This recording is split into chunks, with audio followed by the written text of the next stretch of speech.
జోహార్ అంబేద్కర్. దళితుల ఐక్యత, దళితుల ఐక్యత.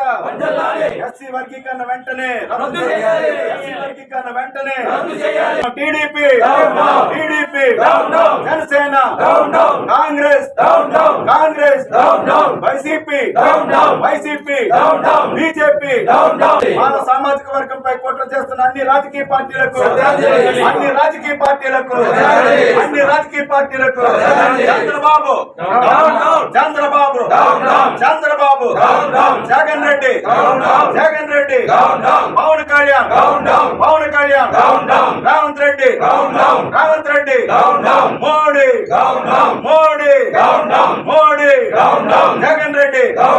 జోహార్ అంబేద్కర్. అన్ని రాజకీయ పార్టీలను, ఆయా రాజకీయ పార్టీల అధినేతలను విమర్శిస్తున్న ఈ వ్యక్తి పేరు డాక్టర్ రత్నాకర్. ఈయన మాల మహానాడు రాక్స్ జాతీయ అధ్యక్షుడిగా వ్యవహరిస్తున్నారు. ఉభయ తెలుగు రాష్ట్రాలలోనూ ఎస్సీ వర్గీకరణ తాత్కాలికమని ఆయన అభిప్రాయం చేశారు. పార్లమెంటులో సవరణ లేదా సుప్రీంకోర్టు జోక్యం ద్వారా ఎస్సీ వర్గీకరణను అడ్డుకుంటామని ఆయన పేర్కొన్నారు.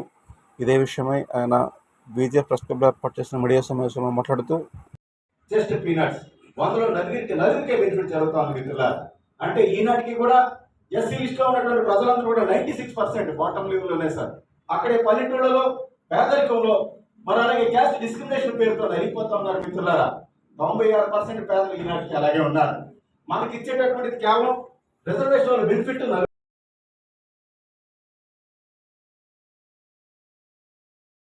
రేవంత్ రెడ్డి ఎస్సీ లిస్ట్లో ఉన్నటువంటి 59 కులాలకు సమంగా పంచుతాడట.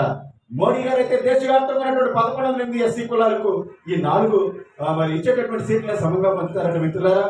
ఇదే సబ్ క్లాసిఫికేషన్. సునియే ఎస్సీ ఆరక్షణ వర్గీకరణ के बहाने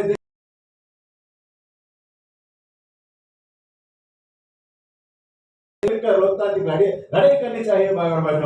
ఈ నలుగురికి ఇచ్చే సీట్లతో మనకిచ్చేటటువంటి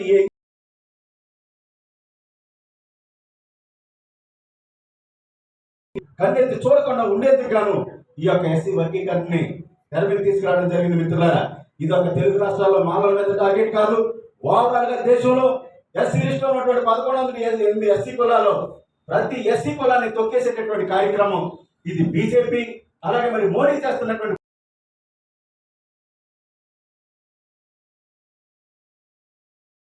మేనమామ మనల్ని వాడుకున్నటువంటి వైసీపీ నేత జగన్మోహన్ రెడ్డి ఈ రోజుకి కూడా అసలు అతను స్టాండ్ ఏంటో చెప్పలేదు మిత్రులారా.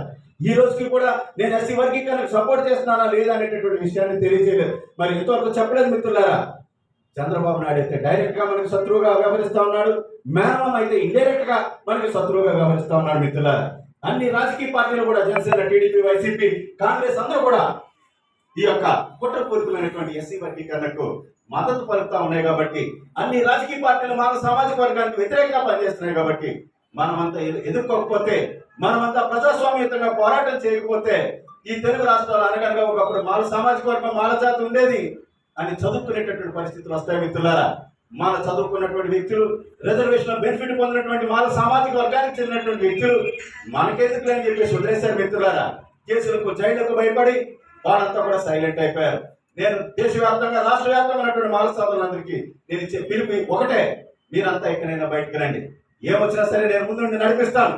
30 సంవత్సరాలుగా ఈ పోరాటంలో కంటిన్యూస్ గా ఉన్నటువంటి వ్యక్తిగా ఎవరికి భయపడాల్సిన పని లేదు మిత్రులారా. నేను డాక్టర్ వృత్తిని కూడా వదిలిపారేశాను. ఎన్నో కేసులు పెట్టారు, ఎన్నోసార్లు జైలుకి పంపించారు. వచ్చిన ప్రతి సీఎం కూడా ఏదో 2-3 కేసులు పెట్టి జైలుకి పంపించారు. ఈ రోజున సమయం ఆసన్నమైంది. ఎస్సీ వర్గీకరణ జరిగిపోయింది, కానీ ఎవరు బయటికి రావడం లేదు. నాయకులుగా చాలా మంది అయిన వాళ్ళందరూ కూడా సైలెంట్ అయిపోయారు. కాబట్టి ఎక్కడైనా మరి అక్క చెల్లెలు, అన్నదమ్ములందరూ కూడా బయటకు వచ్చి శాంతియుతంగా పోరాటం చేయడానికి ముందుకు రావాలని చెప్పేసి కోరుకుంటూ doctor Ratnakar, national president for racks and Mala Mahanadu. Thank you.